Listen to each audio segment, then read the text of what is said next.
தோபீத்து. அதிகாரம் 9. கடனை திரும்ப பெறுதல்.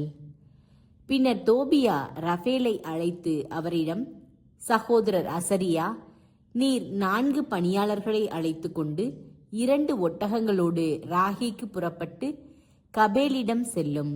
அவரிடம் ஆவணத்தை கொடுத்து பணத்தை பெற்றுக்கொள்ளும். அவரையும் உம்முடன் திருமணத்திற்கு அழைத்து வாரும். என் தந்தை நாள்களை எண்ணிக்கொண்டிருப்பார் என்பது உமக்கு தெரியுமே. நான் ஒரு நாள் தாமதித்தாலும் அவர் மிகவும் துயருக்குள்ளாவார். ரகுவேல் என்ன ஆணையிட்டுள்ளார் என பாரும்.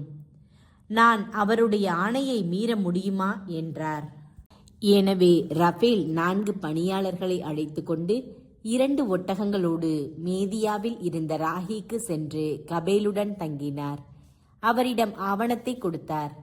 தோபீத்துடைய மகன் தோபியாவின் திருமணத்தை பற்றி கூறி திருமணத்திற்கு அவரை தோபியா அழைத்து வர சொன்னதாக உரைத்தார். கபேல் எழுந்து முத்திரையிட்ட பண பைகளை சரிபார்த்து எடுத்து வைத்தார். எல்லாரும் வைகரையில் எழுந்து திருமணத்திற்கு சென்றனர். அவர்கள் ரகுவேலின் வீட்டை வந்தடைந்த பொழுது உணவருந்தி கொண்டிருந்த தோபியா எழுந்து கபேலுக்கு வணக்கம் தெரிவித்தார்.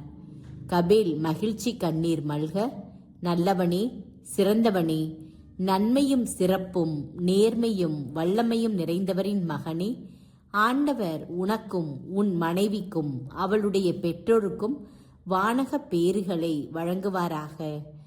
என் உறவினர் தோபீத்தை போல் தோற்றமுள்ள ஒருவரை காண செய்த கடவுள் போற்றி என்று கூறி தோபீத்தை வாழ்த்தினார்.